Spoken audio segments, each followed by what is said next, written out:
Hello everyone, welcome to the last event of Leviathan, a Capitalocene Beastiarium exhibition. We are live streaming from top transdisciplinary project space, and in this online presentation we invited Dr. Olga Smith to talk about her research Sublime in the Anthropocene. Before I invite her through the Zoom meeting, I would like to shortly give you a little tour. Actually, I have a pre-recorded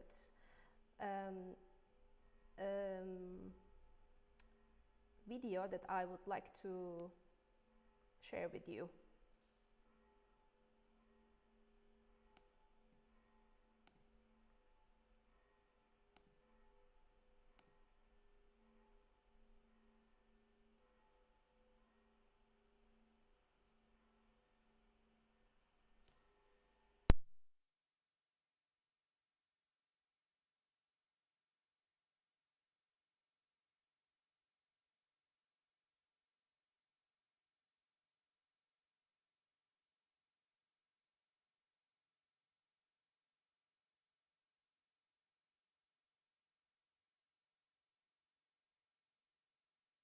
Hello everyone, welcome to Top Transdisciplinary Project Space located in Promenade 4 in Berlin. My name is Tuğçe Erel, I'm part of the collective since 2017. And here we have Leviathan, a Capitalocene Beastiarium exhibition. Before I would like to give you a virtual tour about the exhibition, I would like to also introduce you to Top Transdisciplinary Project Space. The space itself exists as a project space since 2008, which was originally founded as Palais.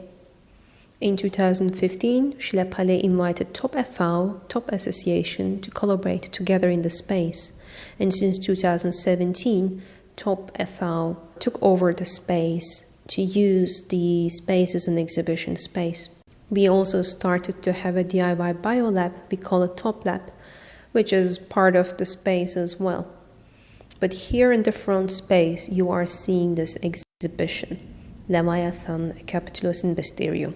The Leviathan exhibition has been conceptualized and curated together with Kate Wenzel, Lisa Glauer, and me, Tuğçe Erel. Kate Wenzel first invited Lisa Glauer to organize this group exhibition, and then eventually they also invited me to be part of this curatorial process. Kate's work is the starting point of this exhibition, which is titled Leviathan. It refers to Thomas Hobbes' text, also mythology, mass extinction, and biopolitics. Wenzel's Leviathan is a part of her Bone Costume series, which originated from her research into historical corsets designed to press natural bodies into ideal shapes, much like sculpting tools. Leviathan is a whale-shaped imaginary animal skeleton hanging from the ceiling, manifesting a critique to the canon of museology, scientific research systems, and their display methodologies, as well as the alienation of non-human agencies from human perception. When you enter the exhibition space, you start to see part of this Leviathan, and on the left hand, your first encounter is Sibylle Neumeyer's installation, Song for the Lost Queen, which is a triptych displaying honeybees conserved in small glass tubes filled with honey.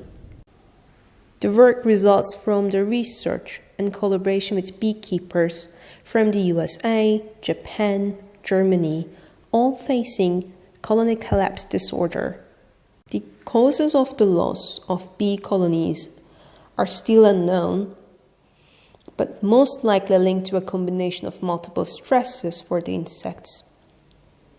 As you might know, in many locations, bees are transported from one location to another to pollinate certain fruits, like almonds in California. Another possible cause that has been proposed by scientists is that exposure to pesticides, pathogens, and habitat loss, amongst other anthropogenic impacts. This phenomenon is not only an economic issue in the agricultural sector, but also threatens the health of ecosystems and humans. The conserving properties of the honey here contrast the fragility of our ecosystem either. The work assembles a notation or score echoing the silence of nature. Next to Sibylla Neumeyer's installation, we see Moran Sandarovich's work. Originally, we invited Anthrobeast, which is a triptych work, whereas during our conversations, we included one more untitled piece, which looks like a fat, like a skin of an animal or a human being, which looks like a kind of an amorph object. Whereas during our installation, our conversation, we realized that this work also complements the art piece of Kate Wenzel's Leviathan. And during this installation process and then curatorial process, we also realized that each artwork somehow complements one to another in an aesthetic way as well, not necessarily within the context. So this was also an interesting process for us. Moran Sandarovich's works are mostly engages with concepts like grotesque, uncanniness of human and non-human agency through visceral narratives, transformation, and potentiality of agency. Her work challenges and confuses normative conceptions of bodily limitation, taking disability, mutation, and decay as a starting point for other forms of life. She is also inspired by mythological worlds, tales of conflict, and survival themes and concerns, which also drive the exhibition. Next to Moran's installation, we have Thea Makipea's two works. It's a sound installation called Fundamentalist, and it's another work called Battle of Australia, which is an open source poster and postcard series. Stand back. Only approach me with great caution. You do not know your peril.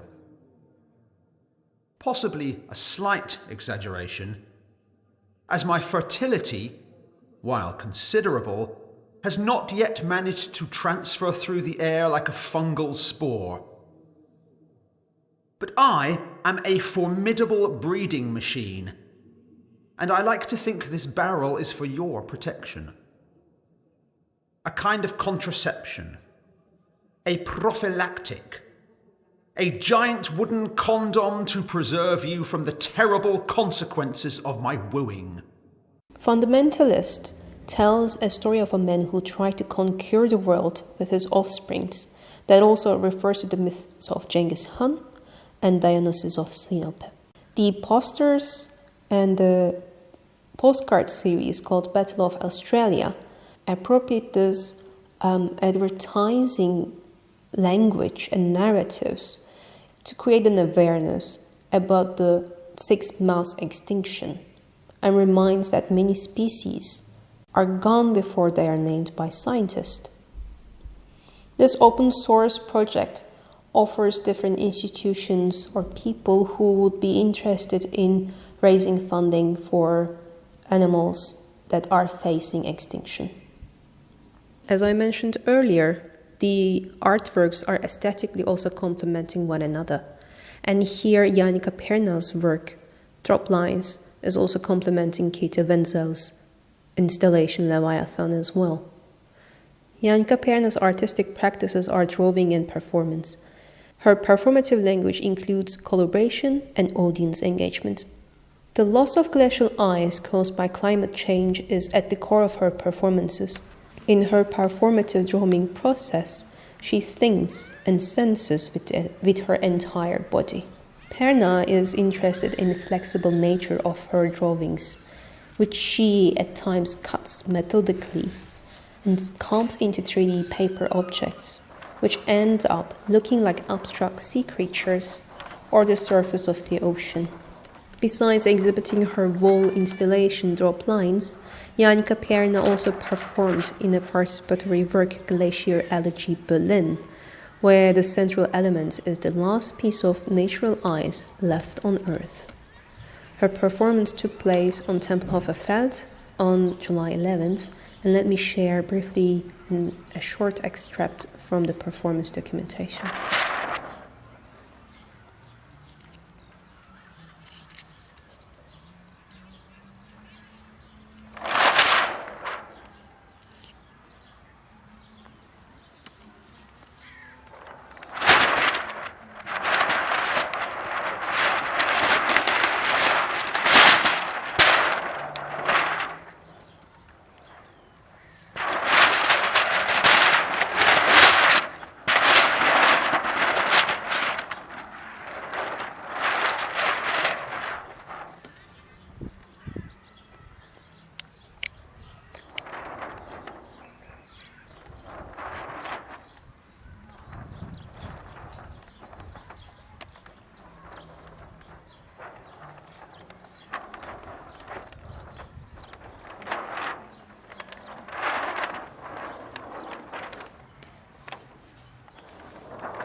This is Glauer skyjacking across borders with toy guns as part of the series of human milk drawings which criticizes and explores the contamination of human and non-human milk through human-made pollution of natural resources. Additionally, Glauer's artistic research unpacks the power politics over borders and biopolitics, especially the hegemonic power over the female body. She is using human milk in her paintings to display the horrific scenes in the border cities such as Tijuana and San Diego, where Glauer did her research in depth in the last years. And during her research, Glauer learned that the human milk in Tijuana is one of the most toxic and contaminated human milk on Earth. Therefore, in order to reveal that fact through the drawings, she picked up this method of drawings with milk. And when we are talking about revealing, next to Lisa's Glauer's, we also see another reveal of an object by Michael John Whelan. The work Inclusion's tennis ball is a part of an ongoing project in which items of plastic are removed from different seas across the world. Those objects are cast into concrete, creating simple geometric forms. Inclusion tennis ball is a human-made conglomerate object, act as an azoic monument to our destructive tendencies and complicity in environmental degradation. It shows another face of the Capitalocene era that the exhibition explores. Joe Admoni's sculpture Land Escape 1 displays inside a cage to preserve what we have for now, but may not have for long either. Admoni's work engages with nature and its relation to human body through sculpture, scenography, performance, and public art. During the public program, Admoni performed a lecture about his current research on the history of botanic gardens on July 18, 2021 at Tempelhoferfeld. As I mentioned throughout this little tour, we organized two public gatherings at Tempelhoferfeld on July 11th and 18th. After a series of lockdowns in the last 2 years due to the coronavirus, it was indeed important for us to have a physical contact, physical get-together. Therefore, we used this potential to be close to one of the largest parks in Berlin in Tempelhoferfeld to get together. And now we are also having this online conversation that we invited Dr. Olga Smith to talk about her ongoing research, Sublime in the Anthropocene, in relation to our exhibition Leviathan, a Capitalocene Beastiarium.